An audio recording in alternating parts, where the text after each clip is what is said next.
Un cordial saludo con todos. Vamos a tocar otro tema muy importante. ¿Cómo somos evaluados o calificados por una central de riesgo? ¿Cómo realizan los bancos una calificación de riesgos? Cada vez que solicitas un crédito o una entidad financiera, siempre vas a recibir una calificación de riesgos. ¿Cómo realizan entonces los bancos esa calificación? O las entidades financieras, ¿cómo realizan esta calificación? Entonces, queremos conocer cómo es nuestra calificación. Entonces, una manera práctica es pedirla a la Superintendencia de Banca y Seguros. Ahora hay una forma online. O también acercarnos, apersonarnos a una entidad financiera y nos pueden brindar la información, cómo se encuentra nuestra situación actual.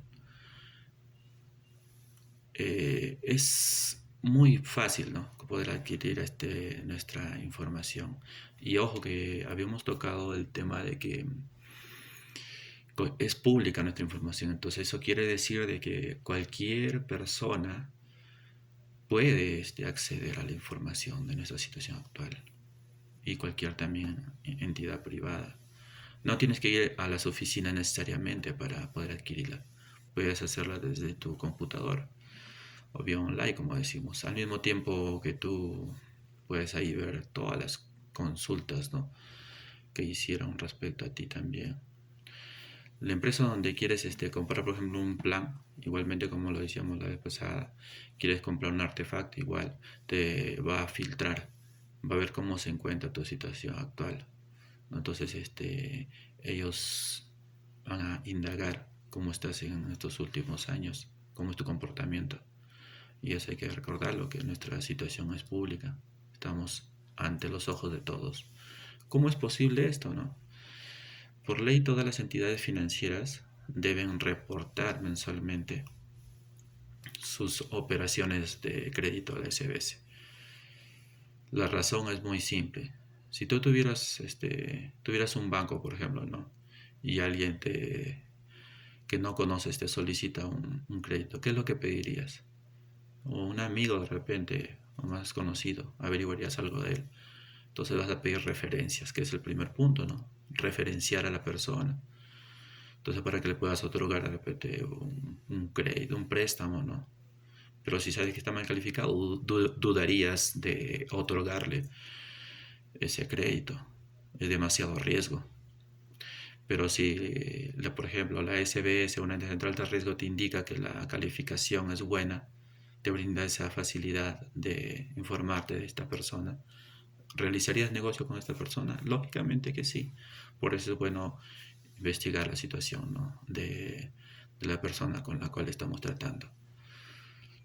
Los registros de los deudores de todo el sistema financiero tienen el objeto de permitir que los negocios se realicen con la más eh, tranquilidad, ¿no?, con la mayor tranquilidad posible, con la mejor confianza, y se controle así el riesgo de morosidad.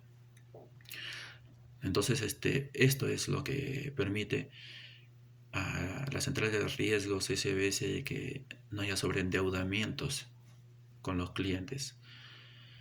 Entonces ellos regularizan eso, ponen parámetros a los bancos también para justamente evitar estas situaciones. A veces decimos el banco no me quiere dar, yo soy buen pagador, pero ya cuando tu límite de endeudamiento ha sobrepasado el límite, entonces hay un límite, te dicen hasta acá nada más. Ese es el mandato de la Ley General del Sistema Financiero de Seguros, ¿no?, de la Superintendencia de Banca y Seguros, según la Ley 2672. Entonces la SBS recoge la información de las entidades financieras. Las centrales de riesgo privadas también tienen aparte más datos adicionales, ¿no es cierto? Entonces, ¿cómo se recoge esa información? ¿Cómo se recoge esa información? El negocio de las centrales de riesgo es recoger justamente esa información de las empresas o instituciones que le permiten a estas armar un panorama, ¿no?, más confiable de cada uno de los clientes. Mientras más confiable y completa sea las empresas, comprarán justamente sus servicios, ¿no? Te brindarán, en este caso, un crédito, un préstamo. A su vez, hay empresas también que son usuarias de la información, que son dueñas de la información más claro, ¿cierto? Y al mismo tiempo reportan ciertas operaciones, por ejemplo, las entidades financieras, ¿no? Otras que tienen por norma consultar la calificación de riesgo antes de probar cualquier negocio. Es el caso de las empresas de telecomunicaciones, por ejemplo, de telefonía, ¿no? Todas esas empresas. También el sector inmobiliario también ahora está incursionando mucho, o digamos, haciendo hincapié mucho en este tema, ¿no? De la calificación, para que un inversionista, una persona que quiera colocar su dinero en un lugar, la inmobiliaria, la empresa, va a filtrarlo lo más que pueda hacer, ¿no? Para evitar algún riesgo, ya que esta persona puede que esté en riesgo financiero, con sobreendeudamiento, que sea ese dinero ilícito también, ¿no? Pueda generar un problema y sobre todo la imagen de la empresa en sí corre mucho riesgo, ¿no? También servicios públicos o empresas financieras virtuales, vemos ahora en el caso de servicios públicos, agua, luz y otros, empresas financieras virtuales también existen ahora, ¿no? Que brindan ese crédito, ese servicio vía online. Quieren también ellos tener, ¿no? Un buen cliente para poder trabajar con ellos. En cuanto a la Cámara de Comercio de Lima, la SUNAT de Salud, empresas de servicios públicos, cooperativas que no están inclusive dentro, no van a salir dentro muchas veces, ¿no? En el registro de las empresas de riesgos crediticios, algunas no aparecen, ¿no? Entregan también datos a las centrales de riesgos, ¿no? Por eso en el momento que ellas entregan ya podemos ver el reporte, justamente porque ellos no tienen ese sistema para poder ver cómo está una persona, ¿no? Entonces recurren a estas terceras empresas para que le brinden ese servicio, ¿no? De información, o también ellos también brindan la información a ellos para que pueda transmitirse a todas las empresas. Por eso es pública, nuevamente lo decimos. ¿Quién califica?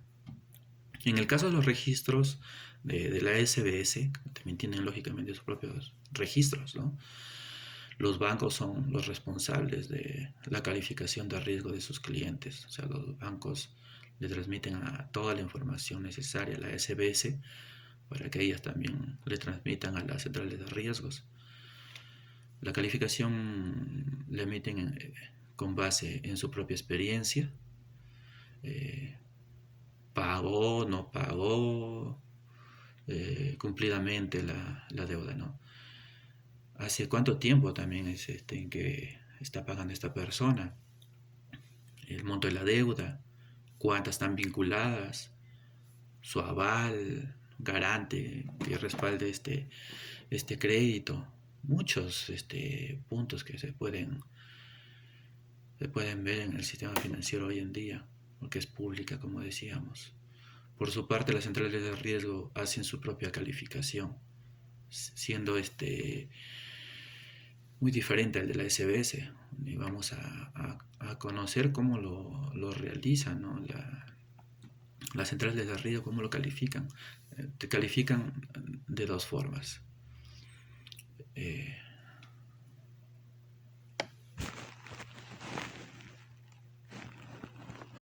Continuamos con el tema.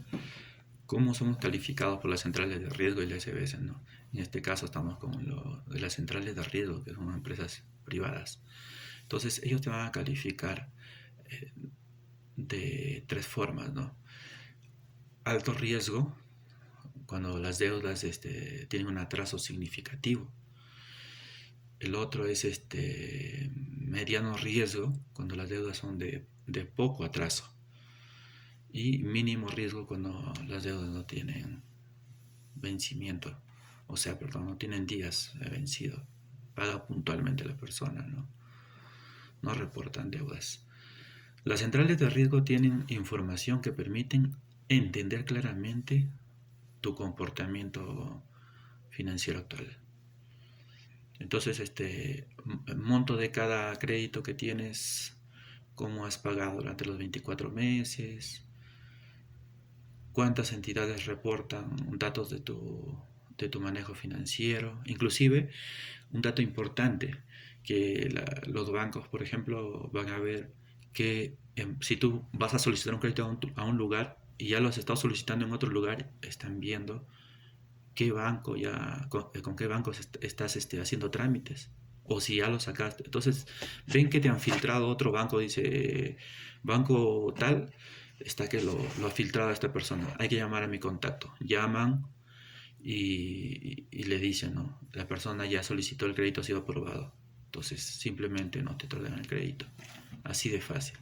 Son datos muy importantes que hay que saber, porque nosotros no podemos también estar haciendo cosas incorrectas de conocer estas cosas y me voy a un banco, saco y me voy a otro.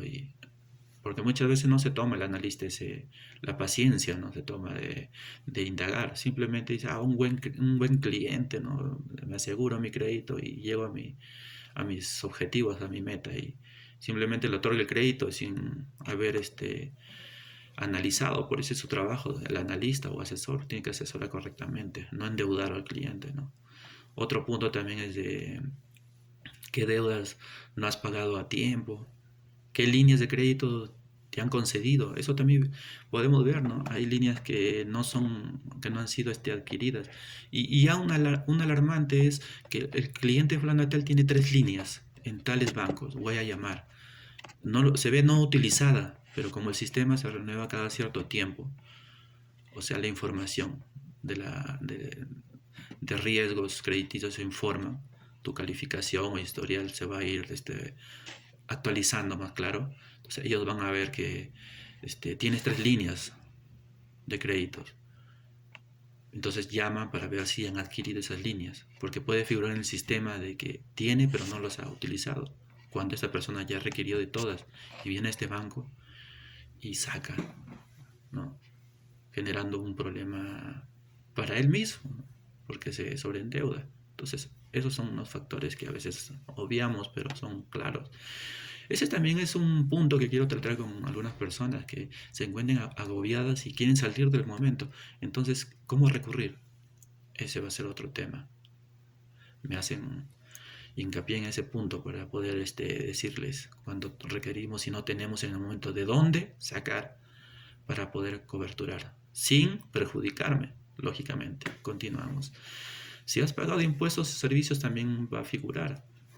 Si debes, por ejemplo, todo eso el sistema va a investigar, ¿no? Si debes a la SUNAT, si debes de luz, agua, telefonía, si tienes pleitos legales por alimentos, por ejemplo, ¿no? Que comúnmente se ven, todo eso filtra el sistema financiero a través de sus asesores, analistas.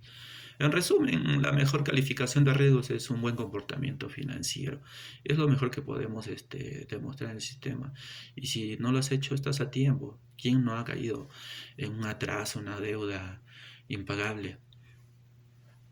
Tú puedes ser un buen pagador, pero también puedes también pagar mal con el tiempo. Tú puedes ser una excelente persona, pero te puedes convertir en un pésimo cliente con el tiempo. No porque quieres, sino porque pasaron situaciones externas que escaparon de ti. Entonces, lo importante es tener una conciencia de poder solucionar o al menos planificar cómo solucionar. Y eso es todo lo que queremos. Yo también he pasado situaciones difíciles, he sido buen cliente, pasé también a ser un mal cliente y estoy en camino de concluir muchas situaciones por ahí justamente de deudas. Y es práctico, ¿no? Cuestión de asesoramiento, por eso que uno ha pasado esa experiencia para poder brindar esa información. Nos enriquecemos de tanta información a veces cuando trabajamos en esos lugares para poder compartir con las personas y poder brindar ese asesoramiento y ayudarlos y no cometan ese error, ¿no? Continuamos entonces. Entonces así nos califica la SBS. Las calificaciones justamente de la SBE se derivan en 5 niveles que lo vamos a ver más adelante. Y la principal diferencia de estas están en la relación de la mora en la que incurre el usuario. Va desde el 0 al 6. Se dividen en créditos de consumo y créditos hipotecarios. Recibiendo estos últimos, los créditos hipotecarios, los mayores plazos justamente por la garantía, ¿no?, con la que cuentan. Entonces el banco tiene algo seguro ya de dónde coger si en caso de un incumplimiento, porque manejan grandes montos, ¿no? Entonces ese es el factor. Vamos a poner en el mismo video, vamos a colocar justamente el tipo de calificación, pero lo vamos a ir describiendo. Entonces nos califican, decíamos, de 0 a justamente de 0 a 6, dice la calificación, ¿no es cierto? Entonces vamos a ir viendo la calificación de morosidad según el cuadro de la SBS. Su categoría es de 0 días, que es normal. En créditos de consumo es el pago puntual y su atraso máximo es de 8 días. En el hipotecario son 30 días. En el nivel 1 ya viene a ser CPP, como algunos lo conocen, o con problemas potenciales, ¿no es cierto? Que el atraso viene entre 9 y 30 días calendarios, o sea, desde que venció. Comienza a contar, hoy día venció, hoy día ya prácticamente venció, comienzo a contar 9 días, ya estoy prácticamente ya reportado en CPP. Y de ahí hasta 30 días prácticamente viene esa calificación. Y en el caso de créditos hipotecarios viene a ser un poco más largo, ¿no?, de 31 a 60. En el nivel 2, que es deficiente, el atraso viene en el rango de 31 días a 60 días. Estamos hablando de pasado ya más de un mes. Pero ojo, hoy día primero, por decir un ejemplo, hoy día es primero, un ejemplo no lo es, pero hoy día es primero, venció mi deuda. ¿De acá cuento? 31 días. De esos 31 días, hacia los 60 días es esta calificación. Pero ya lógicamente pasar las otras calificaciones anteriores, ¿no?, que es de la anterior calificación, que es de CPP con problemas potenciales. Entonces, deficiente 31 a 60, en el caso hipotecario de 61 días a 120 días. En el nivel 3, en la calificación 3, que viene a ser dudoso, es en el periodo de 61 a 120 días, en el hipotecario de 121 a 365, y en la última calificación, la etapa final, que ya casi, digamos, estamos ya finiquitados, que es la situación de pérdida, que es la cuarta calificación de pérdida. El atraso es desde 120 días a más, ¿no?, más de 120 días. En el caso de hipotecario son 365 días. ¿Dónde se encuentran los créditos pyme o pequeña empresa, de bodeguitas, negocios así? Se encuentra justamente en la calificación de la categoría de consumo también. En el mismo margen se encuentran los días de atraso, todo eso por si acaso, para que algunos digan dónde se encuentran esos, ¿no? Porque hablábamos de consumo y hipotecarios nada más. Una nota importante, que en el crédito de consumo, en el caso de crédito revolvente, es un crédito que se puede usar, ¿no?, repetidas veces. Es decir, que se va renovando automáticamente a medida que cumples con tus pagos. La entidad bancaria utiliza habitualmente ese tipo de crédito cuando asignan una línea de crédito. Y al cumplir con el pago de lo consumido, se restaura. Un ejemplo, tienes una línea aprobada, por decir, de 20.000, ¿no? Tú recurres con 10.000 nada más. Cancelas los 10.000 soles, automáticamente te reactiva vuelta tu crédito, que era de 20.000, ¿no? Y puedes recurrir por el saldo, en algunos casos también, ¿no? Por el saldo. Sacaste 10.000, pero tienes todavía la diferencia, puedes adquirirlo. Esos son puntos, ¿no? En caso de los créditos de consumo no revolventes son aquellos préstamos que tienen un número de cuotas parecido a un crédito normal, ¿no? Con su cronograma de cuotas, todos establecidos, al tiempo determinado, todo eso. Son temas muy importantes de conocer. Entonces, ese es el caso del que hablábamos, ¿no? Del crédito de consumos, de líneas revolventes y no revolventes. Ahora, ¿cómo mejorar mi calificación crediticia? Contar con un buen historial, lógicamente. Tenemos que contar con un buen historial crediticio. Ese será de mucha utilidad para el otorgamiento de nuevos créditos. Ahora, si has quedado mal calificado en el sistema financiero y dices, no, yo estoy mal calificado, no me van a otorgar, ¿habrá una forma de reintegrarte al sistema financiero rápidamente? Eso también es otro tema, que lo trataremos en su debido tiempo. Me escriben para poder darles ese tip y pueden saber cómo. Para algunas personas que han quedado, pero hay parámetros, hay lineamientos, requisitos que se tienen que cumplir. Recuerden que si uno no cumple con el pago puntual de sus obligaciones, será reportado. Será reportado de forma negativa, ¿no? Ante la central de riesgo. Al solicitar un préstamo, hay que programar el pago de cuotas en las fechas que yo tengo liquidez, en las fechas que yo tengo la certeza que voy a tener capacidad de poder cumplir con mi obligación. Eso es claro. Si tú no programas bien tus fechas, vas a estar mal. Ahora, ¿en qué tiempo? Ese es otro punto, ¿no? Para algunos que dicen, yo quisiera sacar un crédito, pero me están dando una cuota alta. ¿Habrá una forma de poder beneficiar sacando un crédito también? Claro, hay. ¿Quieren conocerla? También les voy a dar. Les voy a dar ese secreto.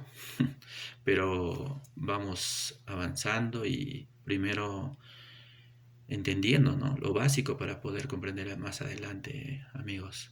Entonces, si tenemos problemas para cumplir con nuestras obligaciones, hay que acercarnos a una entidad financiera para negociar. Estamos ahorita con 2 meses de atraso de repente en nuestras deudas. Me están pidiendo reprogramar. Sabe que, estimado cliente, tiene estas dos opciones: reprogramación o refinanciamiento de su obligación. ¿A cuál recurres? ¿Cuál es la que te favorece? Entonces ese también es otro tema. Van a haber muchísimos. Entonces el tema, ¿cuál te conviene? La reprogramación tiene sus fortalezas y sus debilidades. El refinanciamiento tiene más debilidades que fortaleza. Pero igualmente es una opción para muchos que la toman, y hay algún manejo de poder también en el refinanciamiento no salir muy perjudicado. También hay una forma. Entonces hay muchos puntos a favor que hay que considerar, pero no se olviden de escribirme. Gracias por este tiempo. Estaremos tratando otro tema muy importante el próximo encuentro. Muchas gracias con ustedes. Nos despedimos y que tengan ustedes un buen día.